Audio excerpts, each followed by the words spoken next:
నమస్తే. ప్రస్తుతం మనం భువనగిరి సమీపంలో ఉన్న రామకృష్ణాపురం గ్రామానికి దగ్గరగా ఉన్న అమేయ కృషి వికాస కేంద్రం దగ్గర ఉన్నాం. దీన్ని నిర్వహిస్తున్న రైతు జిట్టా బాలరెడ్డి. ఒక విధంగా ఇది ప్రభుత్వాల ఆధ్వర్యంలో నడిచే కేవీకేలకు సమాంతరంగా ఇక్కడ ఒక రీసెర్చ్ జరుగుతుంది. రకరకాల ప్రయోగాలు జరుగుతున్నాయి. ఇక్కడ పూర్తిగా ప్రకృతి సేద్యం జరుగుతుంది ఇక్కడ. సో ఈరోజు నేను అమేయ కృషి వికాస కేంద్రం చేస్తున్న కృషిని, రాష్ట్ర వ్యవసాయ రంగానికి చేస్తున్న సేవను వివరించే ప్రయత్నం చేస్తాను. మీరు చూస్తుంది భూమిపుత్ర, నేను క్రాంతి. అన్న నమస్తే. నమస్తే. చాలా సంతోషం అన్న. సో నిజంగా ఇక్కడ ఏం జరుగుతుంది అన్నది చెప్పాల్సిన బాధ్యత మీదే. సో ఒక్కసారి మనం మీ సెంటర్లోకి వెళ్ళి ఎన్ని రకాల మొక్కలు ఉన్నాయి, వీటిని ఎట్లా పెంచుతున్నారు, రైతులు ఎదుర్కొంటున్న ఇబ్బందులు ఏంది, ప్రకృతి సేద్యం ద్వారా మీకు ఎదురైన అనుభవాలు ఏంది, వీటన్నిటిని అధిగమించి ఇక్కడ ఒక పెద్ద రీసెర్చ్ సెంటర్ని మీరు ఎట్లా ఎస్టాబ్లిష్ చేయగలిగారు, ఈ వివరాలన్నీ మనం ఒకసారి మీ కృషి వికాస కేంద్రాన్ని తిరుగుతూ మాట్లాడదాం.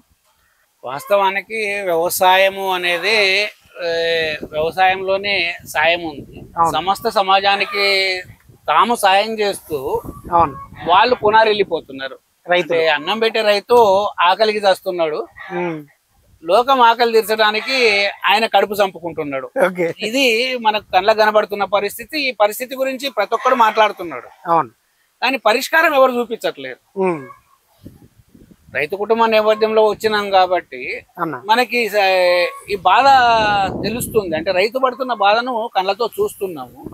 వ్యవసాయం చేయకుండా వ్యవసాయం గురించి మాట్లాడటము సాధ్యం కాదు అనిపించి వ్యవసాయంలోకి రావడం జరిగింది 2009లో. సో అమేయ కృషి వికాస కేంద్రానికి 2009లో అంకురార్పణ జరిగింది. అప్పుడు వ్యవసాయము అనుకున్నప్పుడు కేవలము ప్రకృతి వ్యవసాయం చేయాలనే లక్ష్యంతో మొదలుపెట్టింది. వ్యవసాయం ప్రారంభించిన క్రమంలోనే ఇది ఒక సంస్థగానే అభివృద్ధి చెందాల్సిన అవసరం ఉంది. అంటే అనేక రంగాలు ఉన్నాయి. కేవలం పంట పండించుకొని కడుపు నింపుకోవటం అనేది అనుకుంటే ఉన్న 4 ఎకరాలు దున్నుకుంటాం, బతుకుతాం. అట్లా కాకుండా మనం బతుకుతూ 10 మందిని బతికించాలనుకుంటున్నాం కదా. బతుకుతూ అది వ్యవసాయ రంగంలో ఉన్న ఈ సంక్షోభ నివారణకు మార్గాలు వెతుకోవాలనుకుంటున్నాం కాబట్టి ఇది సమస్త స్థాయిలో చేయాల్సిన పని. ఆర్గనైజేషన్ రూపంలో. అప్పటికి నా బిడ్డ వ్యవసాయం మొదలు పెట్టే నాటికి నా బిడ్డ కడుపులో ఉంది. బిడ్డ పుట్టినాక ఆమెకు అమేయ అని పేరు పెట్టినాము. ఆమె పుట్టి అడుగులేస్తున్నప్పుడు ఇది ఒక రూపము వచ్చింది. అప్పటికి ఆమె పేరు మీదనే దీనికి అమేయ కృషి వికాస కేంద్రం అనేది పేరు పెట్టడం జరిగింది అన్నట్టు. రైతు ఎక్కడ నష్టపోతున్నాడు అనుకున్నప్పుడు విశ్లేషించుకుంటే రైతు నష్టానికి కారణాలు ఈ గ్రీన్ రెవల్యూషన్ అనేదే ఈ భారతీయ వ్యవసాయ విధ్వంసానికి కారణం అనేది నాకు అర్థమైంది. కాబట్టి మూలాలు అక్కడ ఉన్నాయి, అక్కడ నుంచి ఛేదించుకొని రావాలి అనేది ఎప్పుడైతే అర్థమైందో ఎక్కడెక్కడ అనుకుంటే ఫస్ట్ విత్తనము విషయంలో పరాధీనం అవడం, సీడ్ విషయంలో. ఆ తర్వాత పంట యాజమాన్యం విషయంలో పరాధీనం అవడం. ఒకటి పంట యాజమాన్యానికి సంబంధించిన పద్ధతుల్లో ఏదైతే గవర్నమెంట్ పరిచయం చేసుకుంటూ వస్తుందో సింథటిక్ పెరిథ్రాయిడ్స్ ప్రధానంగా, ఇవి 2 రకాల రైతును దెబ్బతీస్తున్నాయి. ఒకటేమో రైతును ఆర్థికంగా కుదేలు చేస్తున్నాయి, రెండోది సామాజిక ఆరోగ్యాన్ని కూడా ధ్వంసం చేస్తుంది. మీరు 80 కెమికల్ ఫార్మింగ్ వల్ల మీరు 80కి పూర్వం కనుక చూసుకున్నట్టయితే, గణాంకాలు కూడా తీసుకున్నట్టయితే, ఎక్కడైనా మనకు నమోదైన అందుబాటులో ఉన్న గణాంకాలను కనుక చూసుకున్నట్టయితే గ్రామంలో 1-2 కూడా క్యాన్సర్, కిడ్నీ ఫెయిల్యూర్ కేసులు ఉండేవి కాదు.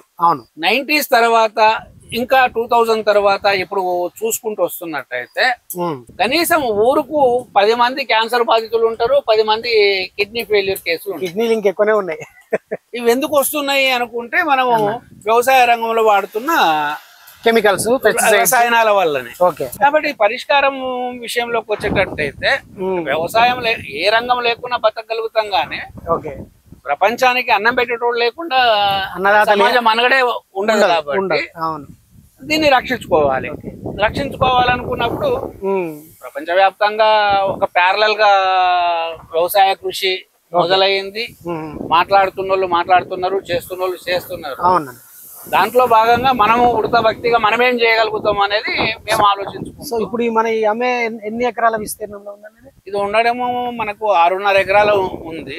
6.5 ఎకరాల్లో ఈ అడ్మినిస్ట్రేటివ్ ఏరియా, పశువుల కొట్టాలు, మిగతా అంతా పోతే నికరంగా 5.5 ఇంకో సాగులోకి లేని చెరువులో ఉన్న భాగం 1 ఎకరం పోతే 5 ఎకరాలు. 5 ఎకరాలు మనకు. సో మొత్తం ఇక్కడ ఏమేమి యాక్టివిటీ నడుస్తుందన్న మనకు అమేయ కృషి వికాస కేంద్రం? అదే ఇప్పుడు రైతు సమస్యను ఏదైతే మనము అర్థం చేసుకున్నామో, అంటే రైతు ఆరుగాలం కష్టం చేస్తాడు, అప్పులో ఇంటికి వస్తే మాత్రము తలకాయ ఉంచుకొని తప్పుకొని తిరగాల్సిన పరిస్థితి వస్తుంది. ఎందుకు వస్తుంది అనుకుంటే ఇది మన పంటల విధానంలో సమస్య ఉంది. ఈ పంట పండించుడు కూడా ఎట్లయితుందంటే, ఇంత కష్టపడి పండిస్తే అయితే షికారు లేకపోతే బికార్ అనేటట్టు ఉన్నది. అవును, అంటే పంట పండిస్తే చివరికి చేతికి వచ్చే వరకు గ్యారంటీ లేదు. ఎందుకంటే ప్రకృతి వైపరీత్యాల వల్ల దెబ్బతినొచ్చు, పంట యాజమాన్యంలో అనుసరిస్తున్న పద్ధతుల వల్ల దెబ్బతినొచ్చు, లేదా పండిన పంట సావుకారు తీసుకుపోయిన తర్వాత పైసలు చేతిలోకి వచ్చే వరకు కూడా గ్యారంటీ లేని పరిస్థితి. కాబట్టి రైతుకు ఎప్పుడు తలంచుకొని బతకాల్సిన పరిస్థితి, తలెత్తుకొని నేను రైతును అని ధైర్యంగా చెప్పుకునే పరిస్థితి రైతుకు లేదు. నేను రైతునని గర్వంగా చెప్పుకునే పరిస్థితి ఇంకా ఇప్పటికి రాలే. అయితే ఒకరిద్దరు ప్యారలల్ గా అంటే రైతు ఆత్మవిశ్వాసాన్ని ప్రకటించే స్టేట్మెంట్స్ ఉండొచ్చు, కానీ ఎప్పుడు వస్తుంది అంటే రైతు స్వయం సమృద్ధి సాధించినప్పుడు వస్తుంది. దాదాపు 80లకు ముందు రైతు అంటే ఉన్న మర్యాద ఈ 20 ఏళ్లలో బాగా తగ్గింది. దానికోసం మేము ఆలోచించింది ఏంటంటే, ఇప్పుడు ఒక ఉద్యోగి ఉంటాడు, డబ్బులు కావాలంటే ఏటీఎం కార్డు పట్టుకొని పోతాడు. ఏటీఎం అంటే ఎనీ టైం మనీ. మరి రైతుకు ఎనీ టైం క్రాప్ అనేది ఎందుకు ఉండకూడదు? 365 డేస్. అట్లా ఆలోచించి ఒక్కొక్క దాని మీద, అంటే రైతుకు పంట ఉంటే పైసలు ఉంటాయి, కాబట్టి పంట ఉండడానికి అవకాశాలు ఏంటి అనేది ఆలోచించి ఈ క్రమంలోనే నేను అంటే ముందు వరి పంట మీదనే దృష్టి పెట్టిన. వరిలో దాదాపు ఒక 28 రకాల వరి సాగు చేసి విత్తనాలను కూడా రాష్ట్ర వ్యాప్తంగా చాలా మందికి ఇచ్చినాం. 28 రకాలు. గ్రేట్. ఆ తర్వాత కూరగాయలకి రావటం జరిగింది. మాకు ఈ నర్సరీ రంగంలో పనిచేస్తున్న మిత్రులు కూడా కొంతమంది దోస్తులు ఉన్నారు. ఎండాకాలంలో ఆయన నర్సరీ మార్చుకోవాల్సి వచ్చింది. అంటే భూమి యజమాని ఏవైతే ఉన్నారో అది ఖాళీ చేయమన్నాడు. ఖాళీ చేయమంటే బాగా మండెండాకాలం అంటే మే ప్రాంతంలో మొక్కలు కనుక మారిస్తే చచ్చిపోతాయి. అవును. ఆయన పాపం చాలా బాధపడుతూ తన సమస్యను చెప్పుకుంటున్నాడు. ఎవరు ఆన్సర్ చేయలేని పరిస్థితి. నేను విషయం విన్నాక నేను యాక్చువల్లీ వేరే ఫ్రెండ్ తోటి వెళ్ళి నేను జోక్యం చేసుకొని చెప్పిన, అన్న ఇట్లా ఉంటది కదా, మొక్కలు షిఫ్ట్ చేయటం అనేది సాయంత్రం 3 తర్వాత షిఫ్ట్ చేయి. వెళ్ళిన తర్వాత ఈ క్యాలెండర్ అనే ఒక మందు ఉన్నది, ఈ మందు స్ప్రే చేయి. ఆయనకు కూడా వేరే మార్గం లేకుండే. అట్లా ఒక దాదాపు 15 నుంచి 20,000 దగ్గర కనుక ఉంటది నర్సరీ స్టాకు. ఆ స్టాకు మార్చి మొక్కలు మార్చుకుంటూ 3 రోజుల పాటు మొక్కలు మార్చిన వెంటనే ఈ స్ప్రే చేసిండు. అద్భుతమైన రిజల్ట్ అన్నట్టు. దాదాపుగా మొక్కలు మోర్టాలిటీ అంటే మొత్తమే పోతాయి అనుకునే పరిస్థితిలోంచి ఒక 10-20 మొక్కలు తప్ప రిజల్ట్ వచ్చిన తర్వాత ఆయన ఏంటంటే, నేను ఎక్కడైతే కలిసినో ఎంఎం హుస్సేన్ అని మేమంతా వకీల్ సాబ్ అని పిలుస్తాము, హైదరాబాద్ లో నర్సరీ అసోసియేషన్ కి నాయకుడు, నర్సరీ అసోసియేషన్ అభివృద్ధి చేసిన ఆయనకు ఈ విషయం తెలిసింది, మందు వాడటం ఇట్లా అనుకున్నప్పుడు నేను మళ్ళీ వెళ్ళినప్పుడు ఏంటంటే, మీరు నర్సరీలో చేరాలండి అని చెప్పి ప్రతిపాదన పెట్టిండు. ఇది నాకెందుకు అనుకుంటే, నాకు ఈ అనుభవాలు కూడా ఉన్నాయి కదా. ఓ డబ్బులు పోసి మొక్కలు తెస్తున్నాం, డూప్లికేట్ అవుతున్నాయి, సస్తున్నాయి, ఇది అనుకున్నప్పుడు రైతుకు మనము రకరకాల పంటల మీద పరిశోధన కూడా చేస్తున్నాం కదా.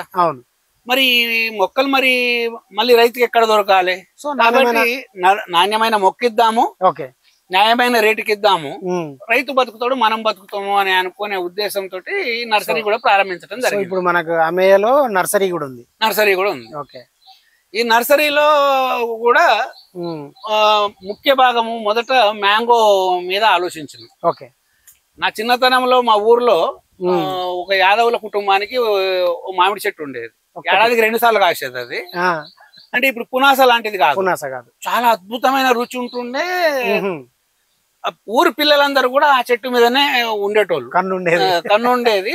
దానికి కాపలకి 2 మనుషుల్ని పెట్టుకునేటోడు ఆయన.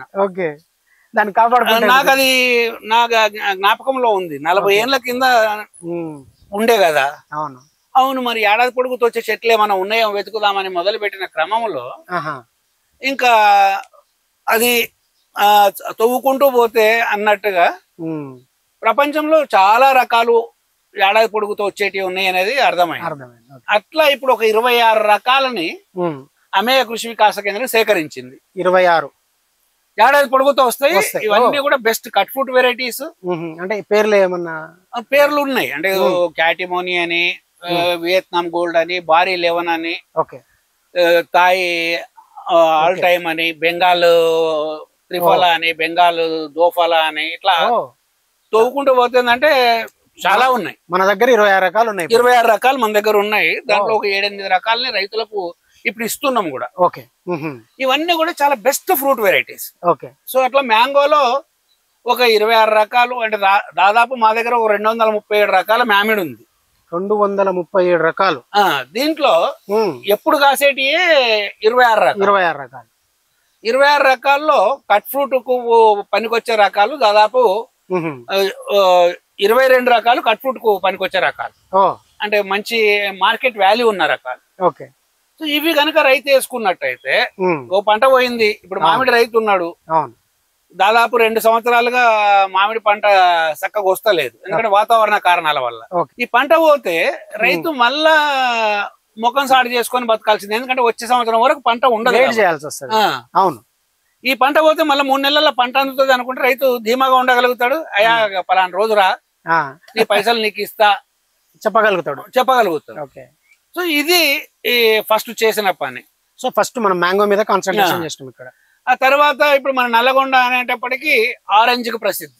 బత్తాయి పంట దాదాపు దేశంలో పేరుపడ్డ స్థాయికి వచ్చి ఇప్పుడు మళ్ళీ దెబ్బతింటుంది. కానీ దీంట్లో కూడా ఎప్పుడు కాసే రకం కనుక ఉన్నట్టయితే రైతుకి అవస్థ ఉండదు. అంటే ఒకసారి తక్కువ వచ్చినా గానీ ఒకసారి అంటే ఎట్లుంటది అంటే ఒకసారి 10,000 టన్ను అమ్ముడు పోతుంది.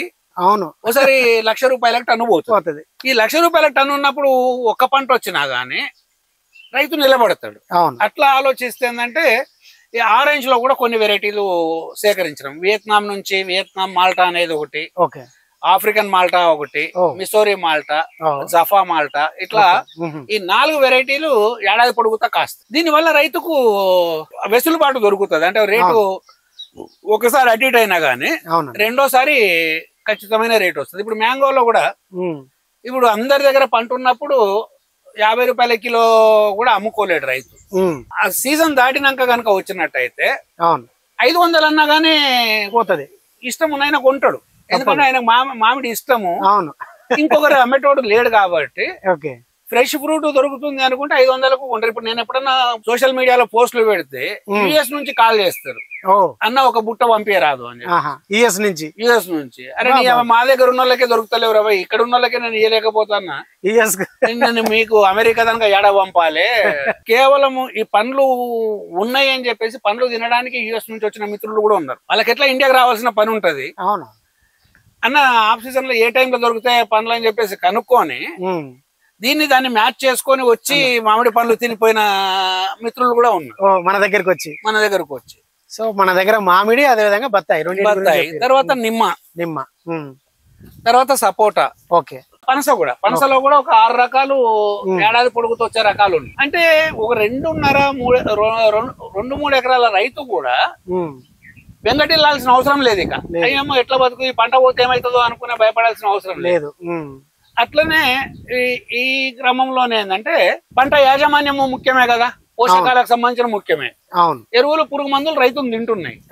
కాబట్టి ఎరువులు పరిష్కారం ఎట్లా? నేచురల్ ఫార్మింగ్ మొదలు పెట్టినప్పుడు అసలు లిక్విడ్ ఫామ్ లో మన ప్రమేయం లేకుండా ఫర్టిలైజర్ ఎందుకు ఇవ్వద్దు అనేసి ఈ ఎరువుల కుంట పద్ధతి తయారు చేసి ఇప్పుడు ఇది అప్పుడేందంటే సైంటిస్టులు ఏమనేటోళ్ళు ఏమేమి ఇందులో ఏం లేదు, పశువుల ఎరువు, మూత్రము, మన పొలంలో వచ్చే గడ్డి గాదము ఏది కలుపుంటే అది అల్లేసేస్తారు. ఇదంతా దీంట్లో డీకంపోజ్ అవుతుంది. అవును. ఈ వాటర్ ను మళ్ళీ మోటార్ తోటి పంప్ చేస్తాం డైరెక్ట్. దీనికి ఒక ఫిల్టర్ ఏర్పాటు చేసినాము. ఆ ఫిల్టర్ ద్వారా బయటకు వెళ్ళిపోతుంది, వెళ్ళిపోయి అక్కడ కలుస్తుంది. ఓకే. సో డైరెక్ట్ గా మీరు సపరేట్ జీవామృతం తయారు చేయడం లాంటిది లేదు. ఇది ఆల్రెడీ నేను ఇంతకు ముందు పత్రికలలో రాశాను. అట్లనే కొన్ని టీవీ మాధ్యమాల ద్వారా కూడా రైతులకు చెప్పడం జరిగింది. అంటే అంతకు ముందు ఏమనేటోళ్ళు అంటే ప్రకృతి వ్యవసాయం మంచిదే, కానీ ఓ 20-30 ఎకరాలు ఉంటే ఎట్లా సాధ్యం అవుతుంది అని. ఇప్పుడు నువ్వు 100 ఎకరాలైనా చేయొచ్చు, 1000 ఎకరాలైనా చేయొచ్చు ఈ పద్ధతిలో. అంటే ఎక్కడ కూడా మన ఇంటర్వెన్షన్ కూడా లేదు. అంటే మనం చేయితోటి ముట్టుకోవాల్సిన అవసరం కూడా పంపించడం ఒకటే మన బాధ్యత, వచ్చేస్తుంది. ఇప్పుడు దీనికి ఇంకేం చేస్తున్నామంటే సాలిడ్ ఫామ్ లో ఉన్నదాన్ని కూడా పంపించడానికి మడ్ పంప్ అనేది వచ్చింది. చిక్కగా వండే దాన్ని కూడా కొట్టేస్తుంది. దాన్ని పెట్టేసి కొట్టేసుకునే అవకాశం ఒకటి ఏర్పడ్డది. ఇప్పుడు ఇక్కడ చూసినట్టయితే ఈ చెట్టు మీద మీకు ఇక్కడ మెచ్యూరిటీకి వచ్చిన కాయలు కనబడుతున్నాయి. అవును. ఇది Amrapali. Amrapali all time. All time అమ్రపాలియే ఒక మంచి వెరైటీ. ఇది బెంగాల్ సైంటిస్ట్ కాంతి మజుందార్ అనేట ఆయన 1970లో అంటే ఫస్ట్ హైబ్రిడేషన్ చేసిన వెరైటీ ఇది ఆమ్రపాలి. ఈ ఫ్రూట్ పండిన తర్వాత కనుక నువ్వు డీప్ ఫ్రిడ్జ్ లో పెట్టుకుంటే ఏడాది వరకు నిలువ ఉంటుంది. అట్లాంటిది నీకు ఏడాది పొడుగుతో దొరికితే ఇంకా దాని వాల్యూ చెప్పక్కర్లేదు. ఇప్పుడు మీకు ఇక్కడ మెచ్యూరిటీ ఏజ్ లో ఉన్నాయి కనబడుతున్నాయి. అవును. ఇగో ఇక్కడ మీడియం సైజు లో ఉన్న కాయలు కనబడుతున్నాయి. ఇంకా చిన్న పిందె కూడా కనబడుతుంది, పూత కూడా కనబడుతుంది. అంటే ఇదంతా ఇది అమ్రపాలి లైన్. ఇది వియత్నాం గోల్డ్. ఇది వియత్నాం గోల్డ్.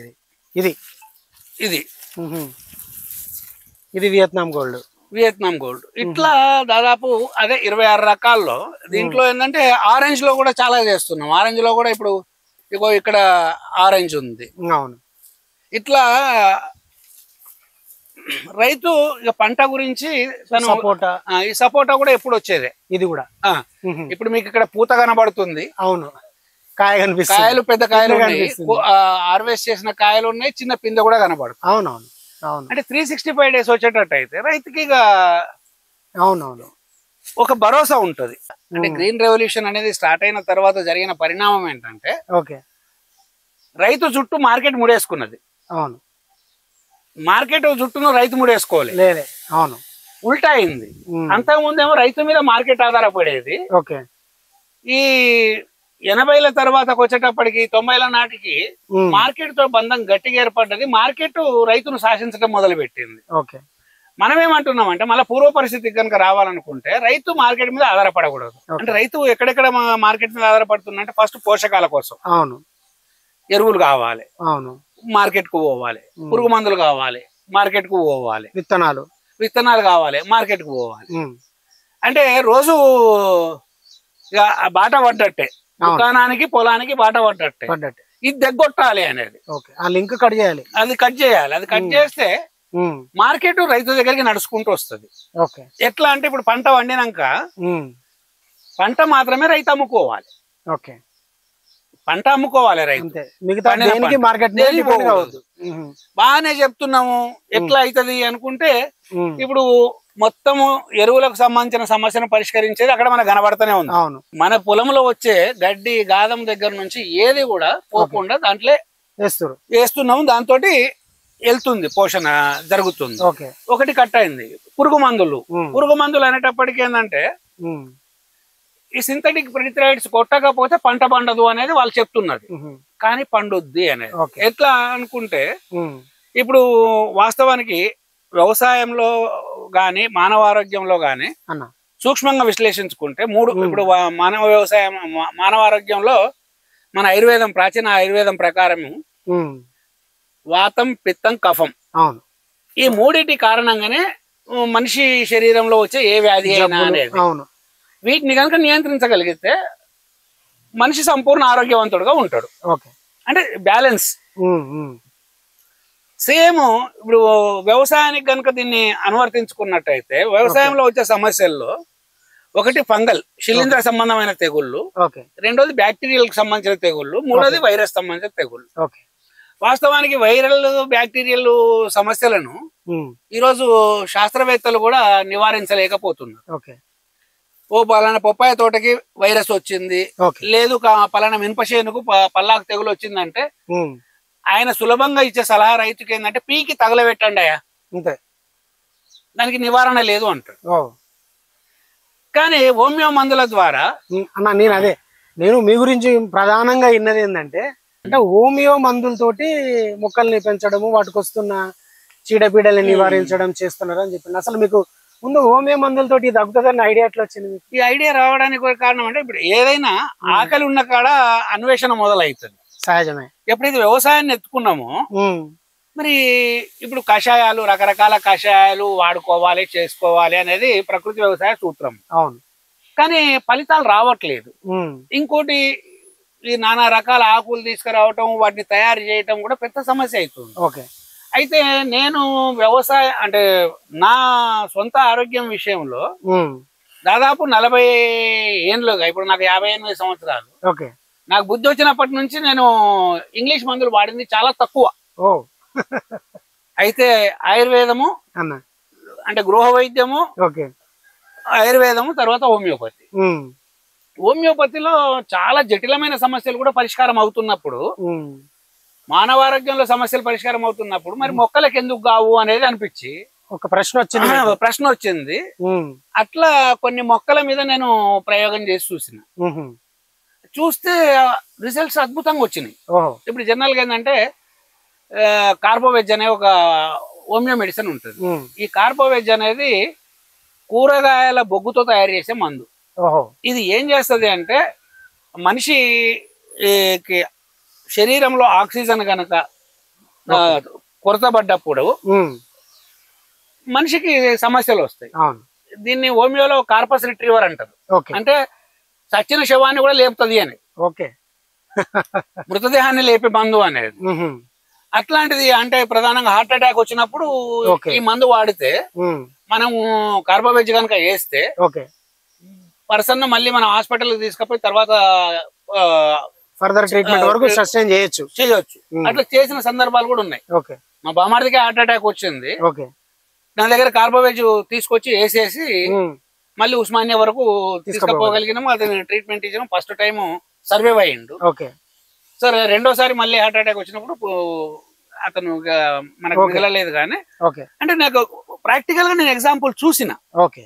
అట్లా వరి చేనులో నారు పోసినప్పుడు, ఇప్పుడు కత్తి రోడ్లప్పుడు నారు పోస్తాం, అందులో మెట్ట నారు పోస్తే ఏమవుతుందంటే ఈ ఐరన్ లోపము ఎక్కువ ఉండి చేను మొత్తం పచ్చగా అవుతుంది. పచ్చగా అవడానికి అదొకటి, ప్లస్ దాంట్లో మొక్కకు తగిన పరిమాణంలో ఈ ప్రాణవాయువు అందకపోవటం కూడా. అప్పుడు కార్బోవెజ్ కొట్టి చూసిన నేను. రెండో రోజుకే చేను యథావిధిగా పచ్చగా అయిపోయింది. అట్లా 2-3 రైతులు అడిగితే కూడా వాళ్ళకు కూడా ఇదే సజెస్ట్ చేయటం కూడా నేనే వెళ్ళి స్వయంగా కొట్టి చూపించిన. వాళ్ళు కూడా అసలు ఆశ్చర్యపోయారు. అసలు ఈ నారుమడే పనికిరాదు అనుకున్నది 2 రోజుల్లో అసలు వాళ్ళ కళ్ళకు వాళ్ళు నమ్మలేనంత ఆకుపచ్చగా వచ్చింది. సో ఒక విధంగా మీరు హోమియో మెడిసిన్ తోటి చేసింది ఫస్ట్ ఎక్స్పెరిమెంటే. ఎక్స్పెరిమెంట్ చేస్తున్న క్రమంలో మరి దీని గురించి ఎట్లా అనేది అన్వేషిస్తున్న క్రమంలో నెదర్లాండ్స్ కు సంబంధించిన ఒక ఆయనతో పరిచయం అయింది. ఆయన దీని మీద చాలా విస్తృతంగా పరిశోధన చేసిండు. ఇప్పటికీ లాటిన్ అమెరికన్ దేశాల్లో చాలా విస్తృతంగా హోమియోపతి వాడుతున్నారు వ్యవసాయ రంగంలో. అడ్వాంటేజ్ ఏంటంటే దీనివల్ల మనకు రైతుకు లాభం ఏంటంటే పెట్టుబడి ఖర్చు ఎంత తగ్గించచ్చు, పూర్తి సూక్ష్మ స్థాయికి పడిపోతుంది. అంటే ఇప్పుడు ఒక మిరప రైతు కనుక, మిరప రైతుల పరిస్థితి అలా ఎట్లా ఉందంటే 1,00,000 నుంచి 2 లక్షల రూపాయలు ఖర్చు పెడుతున్నాడు పురుగు మందుల మీద. హోమియోపతి వాడితే 5,000కు 5-6,000కు తగ్గుతుంది. ఆల్మోస్ట్ జీరో బడ్జెట్ ఫార్మింగ్ అన్న దగ్గరకు వచ్చేసి అంతే. అంటే ఇప్పుడు ఒకవేళ మార్కెట్ ధర వరలు ఎట్లనన్నా ఉండని, రేటు పడిపోయినా గానీ పక్క రైతు 1,00,000 రూపాయలు ఖర్చు పెట్టిండు, ఈయన 5,000 ఖర్చు పెట్టిండు. ఈ 95,000 ఈయన దగ్గర మిగిలే ఉంటది. కాబట్టి రేట్ ఏమైనా గానీ పెట్టుబడి ఖర్చులు నేను సేవ్ చేస్తాయి. రైతులు దెబ్బతిన్నీయదు. అట్లా ఇప్పుడు మనకు చాలా ప్రాంతాల్లో విస్తృతంగా రైతులు వాడుతున్నారు. అంటే మిరప రైతులు విపరీతంగా వాడుతున్నారు. అంటే మిరప రైతులు అంటే హోమియో ఎంత ప్రభావవంతంగా పనిచేస్తుందంటే మిరపలో గత 2 ఏళ్ల కింద నల్లపేను అనేది వచ్చింది. అది బయట దేశాల నుంచి వచ్చిన ఇన్సెక్ట్ అనేది, ఏదో పూల మీద వచ్చింది అనేది మన మిరప పంటలను మొత్తం దుంప నాశనం చేసింది. ఐసీఆర్ సైంటిస్టులు వచ్చి మిరప పంటనే వేయొద్దు అని చెప్పి స్టేట్మెంట్ ఇచ్చిండ్రు. అప్పుడు మనం చెప్పినాము, ఇదిగో దీనికి అరేనియాడైమ్ అనే మందు ఉంది, తూషా అనే మందు ఉంది, ఇది వాడితే తగ్గుతుంది అని. ఐసీఆర్ సైంటిస్టులు ఒకవైపు మాట్లాడింది, ఇటు మనం మాట్లాడింది, పక్క పక్కనే ఒక పత్రిక రాసింది. తర్వాత ఇదైతే కనుక్కున్నాము, దీన్ని ఏది కూడా నేను అమేయ కృషి వికాస కేంద్రము డబ్బు సంపాదించడానికి వాడాలి. వాస్తవానికి మన దేశంలో వెతుకుతుంటే హోమియో రంగంలో పనిచేస్తున్న రైతులు అంటే సైంటిస్టులు కొంతమంది ఉన్నారు. కానీ వాళ్ళు ఎవరు కూడా నీకు వైరస్ వచ్చిందా నేను మందిస్తా, అంతే, నీకు దుంపకుళ్ళు వచ్చిందా నేను మందిస్తా అంటున్నారు తప్ప మందుని బయటికి చెప్పట్లేదు. నేనేం చేసిన అంటే మొత్తం డిస్క్లోజ్ చేసిన, పబ్లిక్ డొమైన్ లో పెట్టిన. అంటే ఏ రైతు కూడా నా దగ్గరికి మందు కోసం రావాల్సిన అవసరం లేదు. ఆయన గుంటూరులో ఉన్న ఆయన కావచ్చు, లేకపోతే కేరళలో ఉన్న ఆయన కావచ్చు, రైతు అది చూసుకొని ఆయన వాడుకోవచ్చు. అదే చేస్తున్నారు. సో వివరాలన్నీ పెట్టేసారు మీరు. ఇప్పుడు అమరపాలి కూడా నాకు బంగ్లాదేశ్ నుంచి నా దగ్గరికి రావడానికి కారణం అదే. ఆయనకి ఎట్లా తెలిసిందో గానీ ఆయన చేనులో వేరుకుళ్ళు రోగం వచ్చి మొక్కలు చచ్చిపోతున్నప్పుడు నన్ను సంప్రదించిండు. అయితే నేను ఆయనకు భవిష్య అనే మందు ఉందన్న, అది కొట్టుకోండి తగ్గిపోతుంది అని చెప్పింది. భవిష్ట మనకు ఇంగ్లీష్ మందుల్లో భవిష్టిన్ అని ఉంది. అది ఇది దాదాపు ఒక్కటే. భవిష్టిన్ వాడితేనేమో ఖర్చు చాలా ఎక్కువ అవుతుంది. అది అంటే ఎకరాకు 1000 రూపాయలు అవుతుంది అనుకోండి, ఇది 25 రూపాయలు అవుతుంది. అది వాడిన తర్వాత ఆయనకు రిజల్ట్ కనబడ్డది. అప్పుడు మాట్లాడుతున్న క్రమంలో నా దగ్గర అమ్రపాలి ఆల్ టైమ్ వెరైటీ ఉంది అన్నాడు. సో అట్లా ఆయన రిక్వెస్ట్ చేసి మనం ఇది తెచ్చుకోవడం జరిగింది. ఇప్పుడు దేశంలో చాలా ప్రాంతాల్లో హోమియో మందుల్ని వాడుతున్నారు. అట్లనే ఈసారి ఇప్పుడు ఈ బందరు ఈ ప్రాంతంలోకి వచ్చేటప్పటికి అంటే మచిలీపట్నం ప్రాంతంలో రెండో పంట అపరాలు వేస్తారు, పెసర మినిమేస్తారు. దాంట్లో పల్లాకు తెగులు వచ్చి రైతులు ఇబ్బంది పడుతున్న క్రమంలో మన హోమియో మందులు సూచించింది.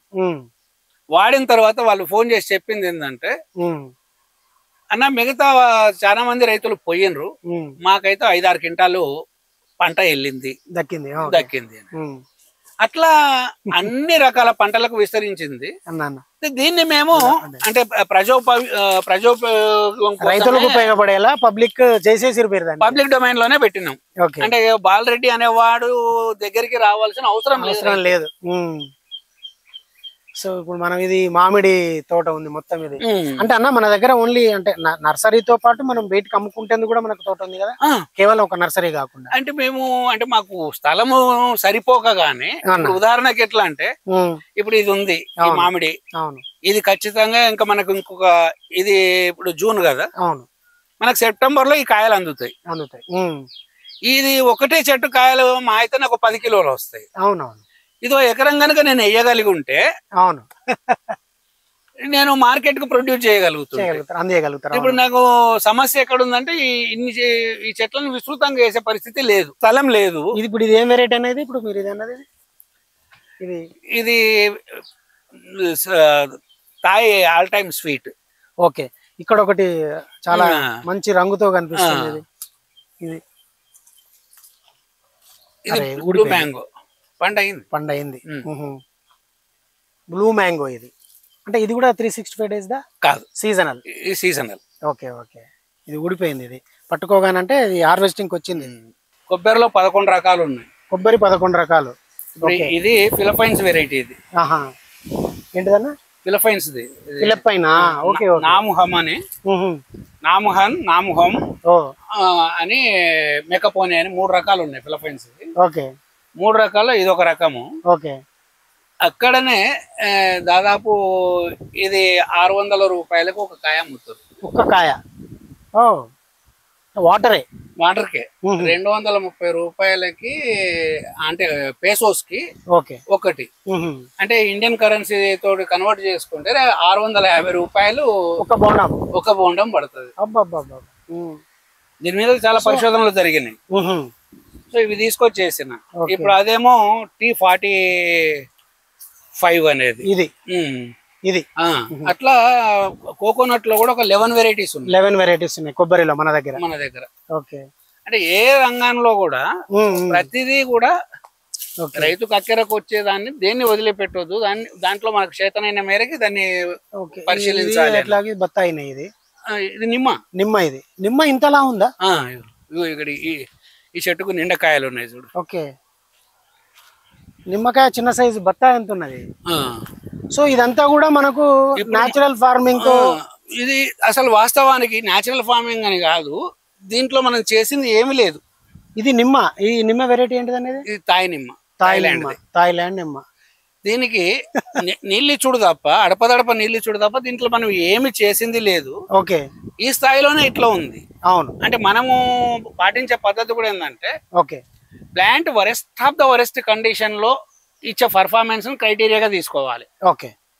హార్మోన్స్ ఇచ్చి అంత చిక్కని మందులన్నీ కొట్టి ఈల్డ్ చూపించడం కాకుండా the worst of worst situation లో ఇచ్చే ఈల్డ్ ఏదైతే ఉందో అది బెస్ట్ ఈల్డ్. అవును. ఇప్పుడు ఈ కింద రాలిపడ్డ కాయలు ఉన్నాయి చూడండి, ఇది ఎప్పుడో రాలిపడ్డది, అయినా కానీ మీకు ఇంకా ఖరాబ్ కాలేదు, అది చెక్కు చెదరకుండా ఉంది కాయ. దీనికి నిల్వ, ఇది ఒక చిన్న సైజు బత్తాయి అంత ఉంది. ఇది నిమ్మకాయ, ఇది తాయి నిమ్మకాయ. ఇది మార్కెట్ లో ఇప్పుడు ఒకప్పుడు బాలాజీ నిమ్మ, పెట్రోల్ సెలక్షన్ వేసేవాళ్ళు, ఇప్పుడు అంతటా ఈ తాయి నిమ్మ వేస్తున్నారు. ఇప్పుడు నిమ్మలో కూడా మన దగ్గర ఒక 14 వెరైటీలు ఉన్నాయి. అలా 2 కేజీల నిమ్మ దగ్గర నుంచి ఇంత చిన్న నిమ్మకాయ వరకు, అంటే సీడ్లెస్, ఒక్కొక్కటి ఒక్కొక్క రకం. ఇప్పుడు ఒక పండో రోజా లెమన్ అనేది ఒకటి ఉంది, అది యాక్చువల్లీ ఇటలీ. ఇప్పుడు నిమ్మకాయ ఏదైతే ఉందో ఇది, ఇప్పుడు మీరు కనుక దీన్ని జ్యూస్ తీసుకుంటే మీకు సైనస్ ప్రాబ్లం కనుక ఉన్నట్టయితే సైనస్ గ్లాండ్స్ ఓపెన్ అయిపోయి మీకు ప్రాబ్లం వస్తుంది. ముఖం ఎర్రబడటము, లేదా స్నీజింగ్ రావడము, ఇది ఉంటది. కానీ దీంట్లో ఇంకో నిమ్మ ఉంది, పండోరోజా లెమన్ అనేది. అది 5 pounds, అంటే దాదాపు 3 కేజీలు వస్తుంది కాయ సైజు. దాంతో కనుక మీరు పులిహోర చేసుకున్న జ్యూస్ తాగినా కానీ ఈ సైనస్ ఎఫెక్ట్ ఉండదు. సో ఇట్లా ఒక్కొక్క దానికి ఉన్న ప్రత్యేకతను బట్టి ఒకటి తీసుకొస్తాను. ఇప్పుడు సూది నిమ్మ అని ఒకటి ఉంది, దాదాపు 2.5 కేజీలు కాయ వస్తుంది. ఇప్పుడు రైతులకి ఎవరికైనా చిన్న గాల్ స్టోన్స్ వచ్చినాయి లేదా కిడ్నీ స్టోన్స్ వచ్చినాయి అనుకుంటే ఇప్పుడు పోవాలి లిథోస్కోపీ లేకపోతే ఆపరేషన్, ఇది మాట్లాడుతున్నారు. ఏంటంటే 50-60 వేల రూపాయలు ఖర్చు. ఈ నిమ్మకాయను ముక్కలు చేసుకొని తినేస్తే ఎంత పెద్ద పరిమాణంలో ఉన్న స్టోన్ అయినా కానీ కరిగిపోతుంది. దాని పేరే సూది నిమ్మ. సూది గుచ్చి వదిలేస్తే తెల్లారికి సూది కరిగిపోతుంది. ఇట్లా అంటే రైతుకు అవసరమైన ప్రతిదీ, అంటే ఇప్పుడు దాన్ని గల్ఫ్ కంట్రీస్ కు దాన్ని పంపిస్తున్నారు, అంటే ఎక్స్పోర్ట్ చేస్తున్నారు. అంటే మన ఉద్దేశం కూడా ఏంటంటే రైతు పండించుకోవటం కాదు, ఎగుమతిదారుగా కూడా మారాలి. దీనివల్ల అంటే నిజంగా అంటే ఇతర పారిశ్రామిక రంగాల నుంచి ఎంతైతే విదేశీ మారకద్రవ్యం వస్తుందని మనం ఎక్స్పెక్ట్ చేస్తున్నామో, రైతు నుంచి ఖచ్చితమైన ప్రణాళిక కనుక ఉంటే భారతదేశంలో వ్యవసాయ రంగం నుంచి దానికి 10ంతల విదేశీ మారకద్రవ్యాన్ని సేకరించవచ్చు. ఒక ఉదాహరణ ఏంటంటే ఇప్పుడు మామిడి చెప్పిన, మామిడి ప్రపంచంలో అంతటా ఆదరణ పొందిన పండు. నువ్వు కనుక ఇక్కడ ఒక గ్రామముని ఒక యూనిట్ గా తీసుకొని ఒక 40 మంది రైతులతోటి మనిషో ఎకరం కనుక సాగు చేయిస్తే, ప్రభుత్వం కనుక శ్రద్ధ తీసుకొని ఆ పంటను ఎగుమతి చేస్తే ఇక్కడ రైతు బతుకుతాడు, అటు ప్రభుత్వానికి విదేశీ మారక ద్రవ్యం వస్తుంది. సో క్లస్టర్స్ సపరేట్ చేయాలి. అంటే ఈ దిశగా అసలు ప్రభుత్వానికి సోయే లేదు ఇప్పటి వరకు చెప్పాలనుకుంటే. అంటే ఈ పరిశోధన పని అంతా కూడా ప్రభుత్వ సంస్థలు చేయాల్సిన పని. వాస్తవానికి వ్యవసాయ పరిశోధన సంస్థలు అన్ని కూడా ఇలా విదేశీ పురుగు మందుల్ని, విదేశీ విత్తనాలని రికమెండ్ చేయడానికి పనిచేస్తున్నాయి తప్ప క్షేత్రస్థాయిలో రైతుకు ఉపయోగం గురించి అసలు పని చేయట్లేదు. సో మన దగ్గర ఇంకా ఇప్పుడు మీరు చెప్పిన ఈ పండ్ల రకాలే కాకుండా కూరగాయలు పండిస్తున్నా ఉన్నారు, ఇంకా స్పైసెస్ చెట్లు ఏదో నాకు కనిపించి అసలు మొత్తంగా ఎన్ని వందల రకాల మొక్కలు ఉన్నాయన్నా మన దాదాపు కృషి విజ్ఞాన 500కు పైన 500 పైన ఉన్నాయి. ఇప్పుడు ఆలివ్ మీద కూడా ప్రయోగం చేస్తున్నాం. ఆలివ్ మీద ఆలివ్ ఫిలిప్పైన్స్ నుంచి తెప్పించినాము. ఆలివ్ ఇప్పుడు చూస్తున్నాము. అంటే క్షేత్రస్థాయి ప్రయోగాలు కనుక ఫలితం అయితే సత్ఫలితాలు వస్తే ఓకే. సో ఇది కల్టివేట్ కనుక అయితే ఆలివ్ ను ఇక్కడ ఉత్పత్తి చేయడం సాధ్యం అవ్వచ్చు అనే ఒక ఆశతోటి మొదలు పెట్టినాము. ఓకే. ఒకవేళ నష్టం వస్తే అది నాది. ఓకే. సక్సెస్ అయితే అందరికి మొత్తం నా రైతు సమూహం మొత్తానికి అందుతుంది. ఇట్లా ఇంకా కొత్త పంటల్లో కోసం ఇప్పుడు కోకోనట్ లో 11 రకాలు, అవును, నిమ్మలో 14 రకాలు, అట్లా ఇంకా చేయాల్సిన పనులు ఉన్నాయి. అయితే మనకున్న వనరులు చాలా తక్కువ. ఓకే. పరిమిత వనరుల వల్ల ఇంతవరకు ప్రభుత్వ రంగ సంస్థల నుంచి ఎన్నడూ ఏ సాయం అందుకోలేదు. నిజంగా కూడా ఆ ప్రశ్న అడగాలనుకున్నాను. అంటే అటు వ్యవసాయ శాఖ నుంచో లేదా ఉద్యానవన శాఖ నుంచో మీ అమేయ కృషి విజ్ఞాన కేంద్రానికి, వికాస కేంద్రానికి ఏమైనా సపోర్ట్ అందిందా అని? అసలు వాళ్ళకు సోయి కూడా లేదు. ఇక్కడ ఒకటి చేస్తున్నాడు అనే సోయి కూడా లేదు. Planning commission vice chairman Chinnareddy గారు వచ్చి చూసి మా వ్యవసాయ విశ్వవిద్యాలయం నువ్వు చేస్తున్న పనిలో 10% కూడా చేయట్లేదు అని చెప్పిండు. ఒక రకంగా ఏంటంటే నేను దాన్ని ఆనర్ గా తీసుకుంటా. ఎందుకంటే ఆయన వ్యవసాయం అంటే చాలా అభిరుచి ఉన్న మనిషి. వ్యవసాయ శాస్త్రంలో పిహెచ్డి చేసిన ఆయన, డాక్టరేట్ చేసిన ఆయన. అవునవును. అంటే ఆయన ఇచ్చిన కాంప్లిమెంట్ నేను చాలా సంతోషంగా స్వీకరించిన. అవార్డు కింద లెక్క. అవార్డు ప్రభుత్వం నుంచి ఏ అవార్డు తీసుకోలేదు, నేను ఎప్పుడు ప్రయత్నం చేయలేదు. కానీ అట్లాంటిది. అట్లనే జర్మనీ నుంచి ప్లాంట్ బ్రీడర్స్ ఇక్కడికి వచ్చింది, ఆస్ట్రేలియా నుంచి ప్లాంట్ బ్రీడర్స్ వచ్చింది. కానీ మన వాళ్లకు, మన వ్యవసాయ విశ్వవిద్యాలయానికి కానీ మా కలెక్టరేట్ కానీ సోయి ఇప్పటిదాకా లేదు, కనిపించలేదు. ఇప్పుడు రైతులు దేశవ్యాప్తంగా అంటే మధ్యప్రదేశ్, మహారాష్ట్ర, కేరళ, తమిళనాడు నుంచి కూడా ఫార్మర్స్ ఇక్కడికి వచ్చిపోతుంటారు. ఓకే. సో ఇంకొక మాటలో చెప్పాలంటే ఇది అగ్రి టూరిజం సెంటర్ అయినట్టేనా? దాదాపుగా. అంటే మేము దాన్ని వ్యాపార స్థాయిలో మేము నడిపించట్లేదు. ఓకే. అయితే రైతులకు శిక్షణ ఇవ్వాలనేది మాకు కోరిక. ఇప్పుడు మేము మాట్లాడుతూ ఆపినాం. అంటే ఏంటిది, పురుగు మందుల గురించి మాట్లాడేటప్పుడు హోమియోలోకి వచ్చినాం కదా.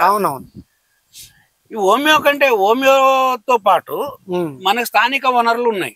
అంటే మనకు వచ్చేది ఏంటిది అంటే ఏ రైతైనా, అంటే రైతు సోదరులందరికీ ఇది అర్థం కావాలని చెప్తున్నాను నేను. మనకు రసం పీల్చే పురుగులు, అవును, కాయ కండం కొలిచే పురుగులు, దోమ, ఈ మూడే పెద్ద సమస్యలు. ఈ మూడింటి కారణంగానే ఇతర సమస్యలు వస్తాయి.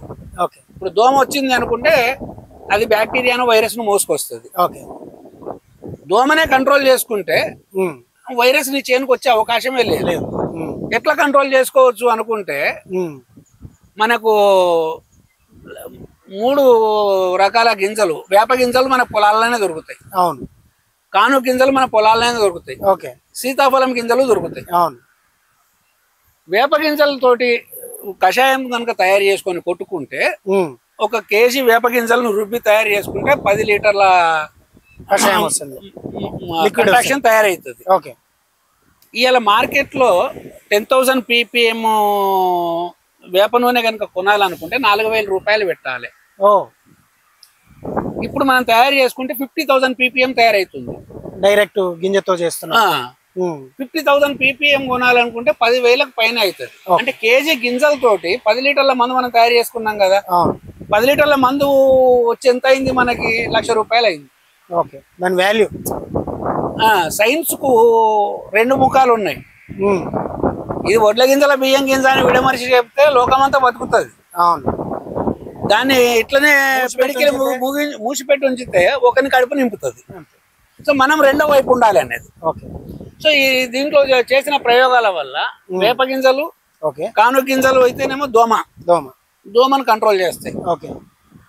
సీతాఫలం గింజలు ఇప్పుడు నల్లపేను ఇది అంటున్నారు కదా, నల్లపేను కావచ్చు, నల్లి కావచ్చు, బోరర్ కావచ్చు.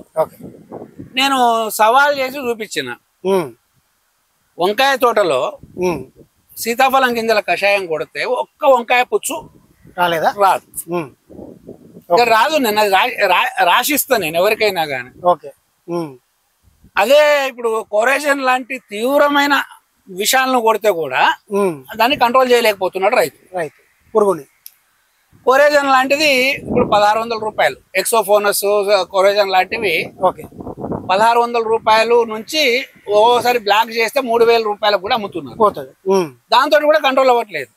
నువ్వు కేజీ వేప గింజలు కనుక చేసుకుంటే నువ్వు అంటే పంట అయిపోయే వరకు ఒక వంకాయ తోటను నడిపించవచ్చు. సో ఇప్పుడు కానుగ గింజలతోటి ఏం కంట్రోల్? దోమ, తెల్లదోమ, పచ్చదోమ. ఇక అన్ని రకాల ఆకు తినే పురుగులు, రసం పీల్చే పురుగులు వేప గింజలతో కంట్రోల్ అవుతుంది. ఈ 3 మన దగ్గర ఉన్నాక ఇంకా పెద్ద రోగం వచ్చేదే లేదు కదా. ఇప్పుడు బ్యాక్టీరియా, వైరస్ అనేది మాటనే లేదు కదా కంట్రోల్ అయినాక. సో ఈ 3 వాడుకోవాలి రైతు. ఈ 3 వాడుకుంటే చాలు. అంటే 70% 75% ను మనం కంట్రోల్ చేసుకున్నట్టు. అంటే ఎంత ఆదాయం మనకి మిగులుతుంది. ప్రివెంటివ్ మెజర్ అది మళ్ళీ. ప్లస్ రైతుకు ఆదాయం అవుతుంది, రైతుకు మిగులు అవుతుంది. అటు నీకు కూరగాయ తింటున్నాం ఇప్పుడు కోరేజానో ఎక్సోపోనసో కొట్టి ఇస్తున్న కూరగాయలు ఏవైతే ఉన్నాయో ఆయన రోగగ్రస్తుని చేస్తున్నావు కదా వినియోగదారుని. అటు వినియోగదారుడు ఆరోగ్యంగా ఉంటాడు, ఇటు రైతు. అంటే మీరు ప్రకృతి సేద్యాన్ని స్ట్రాంగ్ గా రికమెండ్ చేస్తారు. అదొక్కటే మన వ్యవసాయ సంక్షోభానికి పరిష్కారము అని చెప్తా నేను. అట్లనే విత్తనాన్ని కూడా రైతు తనకు తానే తయారు చేసుకోవాలి. ఇప్పుడు మేము నెక్స్ట్ ఒక ప్రాజెక్ట్ పెట్టుకుంటున్నాం. దాదాపు ఒక 70 రకాల వంకాయను విత్తనాలను ఉత్పత్తి చేయాలనేది ఒకటి. 70 రకాలు దేశంలో ఉన్న ఆల్ బెస్ట్ వెరైటీస్. దీన్ని మళ్ళా రైతు మళ్ళా కొనే పని లేదు. తన పొలంలో వండిన విత్తనాలు తాను వాడుకోవాలి. అట్లా చేసుకున్నట్టయితే అంతే. అట్లా చేసుకున్నట్టయితే మళ్ళీ మార్కెట్ మీద ఆధారపడే. మనం బేట్లో తెచ్చే విత్తనాల వల్ల ఏంటంటే నెక్స్ట్ జనరేషన్ ఉండదు, జెర్మినేషన్ పవర్ ఉండట్లే, వాటికి ఉండదు. ఈ పంట అయిపోయిందా క్లోజ్. ఇక ఒకవేళ మొలిసినా గానీ కాపురాదు. అంటే టర్మినేటర్ సీడ్స్ అనేది ఇప్పుడు గ్యాట్స్ ఒప్పందంలో భాగంగా ఈ టర్మినేటర్ సీడ్స్ ను మనం ఆమోదించినాం కదా. దాని నుంచి బయటపడాలి. ఆ చక్రం నుంచి కనుక బయటపడ్డట్టయితే రైతు సస్టైన్ అవుతాడు అనేది. ఎవరైనా గాని, ప్రభుత్వ సంస్థలు గాని, ప్రభుత్వేతర సంస్థలు గాని, రైతులు గాని ఈ దిశగా ఆలోచిస్తేనే ఆ సమస్యకు పరిష్కారం దొరుకుతుంది. అయితే రైతుకు ఆ ధైర్యం ఇచ్చే పరిస్థితి లేదు. ఇప్పుడు మీరు మన చేనులో చూస్తే మామిడి, ఇప్పుడు నిమ్మ మీకు ఇక్కడ కనిపిస్తుంది, చేతుల్లో ఉంది, ఏమి వేయలేదు.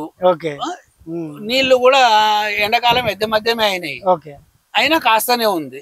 ఇప్పుడు మరి ఈ కంపెనీ పలానా బ్రాండ్ అయితేనే బాగా వస్తుంది అని చెప్పాల్సిన అవసరమే లేదు కదా. బీరకాయ ఒక వెరైటీ నాటు బీరకాయ మన దగ్గర ఉన్నది. దాదాపు 3 పొడుగు వస్తుంది కాయ. దానికి మనం ఇంకా ఇప్పుడు మనకు ఇప్పుడు ఆల్రెడీ ఎగ్జిస్టింగ్ ఇప్పుడు అయిపోవచ్చింది. ఇప్పుడు మళ్ళీ నెక్స్ట్ అదే చేస్తాం. అంటే నువ్వు బీరకాయ విత్తనం ఇవాళ 2500 ఉంది కిలో. అయితే నేను అస్సలు ఆ ప్రశ్న అడగాలని అనుకోలేదు. అంటే మొత్తంగా మీది డెవలప్ చేయడానికి ఎంత ఖర్చు అయింది, ఇప్పటి వరకు మీకు ఎంత వచ్చింది అన్నది నేను అడగాలని అనుకోలేదు. కానీ మీరు ఇంత యాక్టివిటీ చేస్తున్నారు. నేను పెట్టుబడి గురించి అడగట్లేదు, కనీసం మీ పెట్టుబడులు వెళ్ళినాయా? దాదాపు ఇప్పటికీ ఇంకా మేము బ్రేక్ ఈవెన్కి ఏం రాలే. అంటే 16 సంవత్సరాల వ్యవసాయ అనుభవంలో ఇప్పుడు నేను ఇంకొక ₹1 కోటి అప్పుల్లో ఉన్నా. ఎందుకంటే వ్యవసాయ పరిశోధనలో ఖర్చు ఎక్కువ ఉంటది, ఫలితం తక్కువ ఉంటది. ఇంకోటి వచ్చిన ఫలితాన్ని కూడా నేను లాభం చేసుకోవడానికి వాడట్లేదు, దాన్ని వినియోగించుకోవట్లేదు. దీన్ని డెవలప్ చేస్తున్నారు ఇంటర్న్? లేదు, నేను ప్రజలకు పంచి పెడుతున్నా. ఇప్పుడు హోమియోపతి ఇది ఉందనుకోండి, నీకు కాయదొలచే పురుగు వచ్చిందా, వైరస్ వచ్చిందా, వస్తే నా దగ్గరికే రా, మందుకు అని నేను పిలవట్లేదు రైతు. పబ్లిక్ డొమైన్ లో పెట్టినా అని చెప్పారు కాబట్టి ఎక్కడోళ్ళు అక్కడే తీసుకుంటారు. అది కనుక నేను పిడికిట్లో పట్టుకుంటే వైరస్ వచ్చిన రైతు ఖచ్చితంగా ఈ మందు వాడాలి అనుకుంటాడు, వాడతాడు. ఇంకా ఆయనకు అక్కడ రిలీఫ్ దొరుకుతుంది. కాబట్టి నేను ఏ రేటు చెప్తే ఆ రేటుకి అమ్మొచ్చు మందును. నేను ఆ పని చేయట్లేదు కాబట్టి అప్పులు అట్లనే ఉంటే మన సాధన ఇట్లా కొనసాగాల్సిన పరిస్థితే ఉంది. ఇప్పుడు ఇది అమెరికన్ వెరైటీ అండి, ఫ్లోరిడా వెరైటీ ఇది. ఓకే. అంటే మ్యాంగో అనేది యూనివర్సల్ క్రాప్ వరల్డ్ లో. ఇది American variety. Okay origin mango origin India origin అయినప్పటికీ ఓకే అది ప్రపంచవ్యాప్తంగా పండుతుంది. మన వాళ్ళు ఏమంటారంటే ఈ పంట ఇక్కడ పండుతుందా. సో ఇప్పుడు ఇది అమెరికన్, ఇది అమెరికా ఫ్లోరిడాకు సంబంధించిన వెరైటీ. ఇట్లా ఇది 365 days ఇది కాదు, ఇది సింగిల్ క్రాప్. ఇది సింగిల్ క్రాప్. ఇది యాపిల్ మ్యాంగో అనేది. ఇది ఇది ఇది మీకు మొత్తం కలరు యాపిల్ లాగానే వస్తుంది. అంటే కాయలని దాదాపు కోసేసినాము. ఓకే ఓకే రౌండ్ గా వచ్చి ఈ రంగు వచ్చేటప్పటికి మీకు యాపిల్ కాయలాగానే కనపడుతుంది అన్నమాట. Apple mango. ఇప్పుడు ఇక్కడ వచ్చి ఇది కరబాబు యాపిల్ మ్యాంగో. ఇది ఫిలిపైన్స్ వెరైటీ. ఇది కూడా పండు పండింది. పండిందా ఇది? అంటే బయటికి చూడడానికి ఇదేమో గ్రీనిష్ గానే ఉంటది కానీ మెత్తగా ఉంది. ఇది వరల్డ్ గిన్నీస్ రికార్డ్ హోల్డర్ ఇది. ఇది అంటే మన దగ్గర కూడా ఇంతకంటే తీయటి కాయలు ఉన్నాయి కానీ ఇది అంటే ఏం వెరైటీ అన్నారు? ఇది కరబాబో. కరబాబో ఫిలిపైన్స్. ఇది కూడా ఫిలిపైన్స్ వెరైటీ. ఇది టాప్ అంటే వరల్డ్ లో స్వీటెస్ట్ వెరైటీగా రికార్డ్ అయింది. ఇది గిన్నీస్ రికార్డ్ హోల్డర్. ఇట్లా అంటే రకాలకు సంబంధించి వస్తే అంటే ఇది ఇట్లా మీకు మామిడి మీ దగ్గర మొత్తంగా ఇప్పుడు మీరు చూస్తే మీకు పూత కనబడుతుంది, కాయలు కనబడతాయి, పండ్లు దొరుకుతూనే ఉంటాయి. అవును. ఇట్లా ఉంటే రైతుకు ఇక భరోసా ఉన్నట్టే కదా. అవును. ఇప్పుడు ఇది ఇంకొక 2 నెలలు పడుతుంది ఇది పండ్లు రావడానికి. ఇది కూడా పండ్ల వెరైటీ. ఇవన్నీ అడవి పందులు అన్న. అడవి పందులు వస్తున్నాయా? అడవి పందులే కొరికినాయి చూడు, కొరికి వదిలేసిన.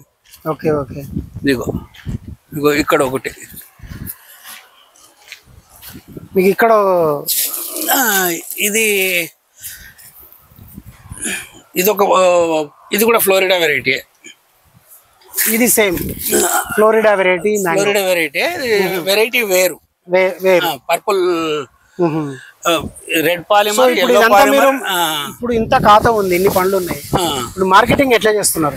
మార్కెట్ మా దగ్గరకు వచ్చేటప్పటికి ఏంటంటే తక్కువనే పంట కాబట్టి ఓకే ఇష్టమైన రైతులు ఇక్కడికి వచ్చి కొనుక్కపోతున్నారు. ఓకే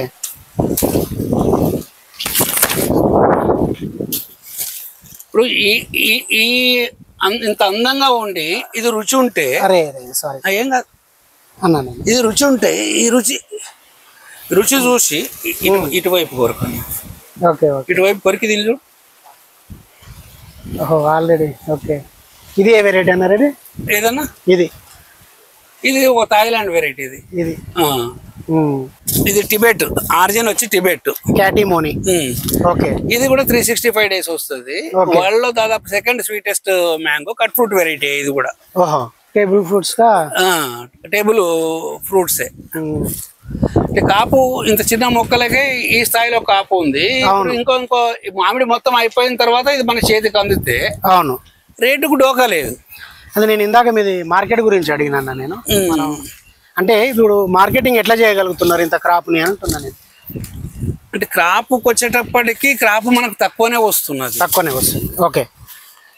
ఎందుకంటే ఏ రకం కూడా ఆయమనంగా ఒక అర్ధెకరము మనం వేయలేదు కదా. అదే ఓకే. కాబట్టి క్రాప్ తక్కువనే వస్తుంది. వచ్చినది డైరెక్ట్ కన్స్యూమర్స్ ఇక్కడికే వచ్చి కొనుక్కొని పోతారు. ఓకే. సో మనం మార్కెట్ కి పోవాల్సిన అవసరం లేదు. ఇది వియత్నాం వెరైటీ. ఇగో ఇట్లా వస్తుంది కానీ చాలా పెద్దగా ఉంది. కేజీ పైన కాయలు ఇట్లా. అంటే బాగా ఇప్పుడు ఇది మెచ్యూరిటీకి వచ్చేటప్పటికి మీకు ఇక్కడ పైన మొత్తం రెడ్ టింట్ వస్తుంది. ఓహో. ఇది వియత్నాం వెరైటీ. ఈ టింట్ రావాలి. ఓకే. ఇది సో రెడ్డిష్ గా ఇట్లా వస్తుంది. ఫ్రూట్ రుచికి రుచి ఉంటది. ఓకే. చూడడానికి కూడా చూడడానికి ఆకర్షణీయంగా ఉంటది, రుచికి రుచి ఉంటది కాబట్టి మార్కెట్ కు డోకలేదు. Okay okay. సో మనకు మార్కెట్ విషయంలోకి వచ్చేటప్పటికి మార్కెట్ సమస్య లేదు. అంటే వచ్చినట్టు వెళ్ళిపోతుంది. ఇది త్రిఫల. ఇది ఏడాదికి 3 సార్లు వస్తుంది. ఇది triphala. Okay okay. So farmers ఎవరైనా వీటిని వేసుకోవచ్చు, ఎక్కడైనా సాగు చేసుకోవచ్చు. ఎందుకంటే కళ్ళ ముందు మనకు నిదర్శనం కనబడుతుంది. అమేలో వస్తుందా రాదా అని భయపడాల్సిన అవసరం లేదు. ఇన్ని వెరైటీస్ ఉన్నప్పుడు ఒక ప్రణాళిక సిద్ధం చేసి ప్రభుత్వం గనక ఒక క్రమబద్ధమైన కృషి చేస్తే, ఇలా తెలంగాణ గవర్నమెంట్ అంటుంది అప్పుల ఊపిలో ఊరుకపోతున్నాం అనేసి, విత్ ఇన్ నో టైం ఒక 5-6 సంవత్సరాల లోపల రాష్ట్రం మిగులు బడ్జెట్ లోకి తీసుకురావచ్చు వ్యవసాయ ఉత్పత్తుల మీదనే. దీంట్లో కూడా మీకు అన్ని సీజన్స్ అన్ని కనబడతాయి చూడండి. పెద్ద కాయలు ఉన్నాయి, రాలినది ఉంది, పండ్లు ఉన్నాయి. ఇది వియత్నాం, ఇది బారీ 11 బంగ్లాదేశ్. Okay okay okay. కాయ కూడా బలువుగా ఉంది చూడండి. ఇప్పుడు దాదాపు 1/2 kg పైన ఉన్నది. అవును, రైతుకు ఆ రకంగా కూడా గిట్టుబాటు అవుతుంది. ఇంకోటి కాపు కూడా గుత్తి కాపు. ఓకే. ఇక్కడ మొత్తంగా మొక్కలకి దేని మీద కూడా ఇప్పుడు ఇక్కడ అక్కడ పండు పడ్డది, ఇక్కడ కాయ ఉంది, ఇక్కడ మళ్ళీ పిండి ఉన్నది, పిండి వస్తుంది.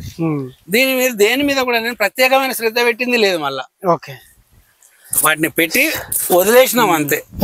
సో అన్న, ఇప్పుడు మొత్తానికి మీ అమ్మయ్య కృషి వికాస కేంద్రం దాదాపుగా మనం తిరిగినాం. సో మీరు ఇక్కడ జరుగుతున్న యాక్టివిటీ గురించి, రైతు ఏ విధంగా గట్టున పడవచ్చు అన్న దాని గురించి వివరించారు. ఫైనల్గా నేను మళ్ళీ అదే ప్రశ్న వేస్తున్నా, ప్రకృతి సేద్యం చేయాలనుకుంటున్న రైతులు ఏం చేస్తే బాగుంటుంది? ప్రకృతి సేద్యం చేస్తున్న రైతులు ఏం చేసుకుంటే గట్టున పడతారు? ప్రకృతి సేద్యం అనుకున్నప్పుడు అంటే పేరులోనే ఉంది ప్రకృతి మీద ఆధారపడటం అనేది. అవును, మీరు ప్రకృతి మీదనే ఆధారపడండి. మీ పశువుల పెంట, ఓకే, అది ఆవులదా బర్లదా గొర్రెలదా అనేది కాదు. ఓకే, మీకు పోషకాలకు సంబంధించి అందించడానికి ఇవి సరిపోతాయి. ఇక పురుగు మందులు అంటే పంట యాజమాన్యానికి సంబంధించిన విషయంలోకి వస్తే ఈ 3 గింజల పద్ధతి చెప్పుకున్నాం కదా. అవును, వేప గింజలు, కాను గింజలు, సీతాఫలం గింజలు, ఈ 3 ఉంటే అన్ని అయిపోయినాయి. తర్వాత విత్తనాలు నీ చేనులో నువ్వే ఉత్పత్తి చేసుకో. ఓకే, ఇప్పుడు ఆ బీరకాయ ఉంది, ఆ కాసిన బీరకాయ నువ్వు 4 కాయలు మంచి సైజు కాయలు తీసుకొని పక్కకు పెట్టుకున్నావంటే ఆ విత్తనము రెండోసారి వాడుకుంటావు. ఇప్పుడు ఆ బెండకాయ ఉంది, ఆ బెండకాయ 4 కాయలు తీసుకొని పక్కకు పెట్టుకున్నట్టు బెండకాయ ఇప్పుడు 4 నుంచి 6,000 రూపాయల కిలో విత్తనం. ఎకరం వేయడానికి నీ చేనులోనే 4 చెట్లను తీసుకుని కనుక చేసుకుంటే అయిపోతుంది. ఇప్పుడు ఈ పప్పాయ ఉంది, పప్పాయ కూడా అట్లాంటిదే, IPP 9. ఈ విత్తనం తోటి సాగు చేసుకోవచ్చు మళ్ళీ. ఇవాళ పప్పాయ విత్తనం 4.5 లక్షలు కిలో. ఒక ఎకరం సాగు చేయాలంటే కనీసం 35,000 పెట్టాల్సి వస్తుంది రైతు. అంటే నువ్వు మార్కెట్ నిన్ను ముడేసుకున్నది, దానిలోంచి నువ్వు బయటపడి మార్కెట్ నీ చుట్టూ తిప్పుకోవాలి. మార్కెట్ నీ మీద ఆధారపడేటట్టు చేసుకోవాలి. చేసుకుంటే నువ్వు నిలబడగలుగుతావు.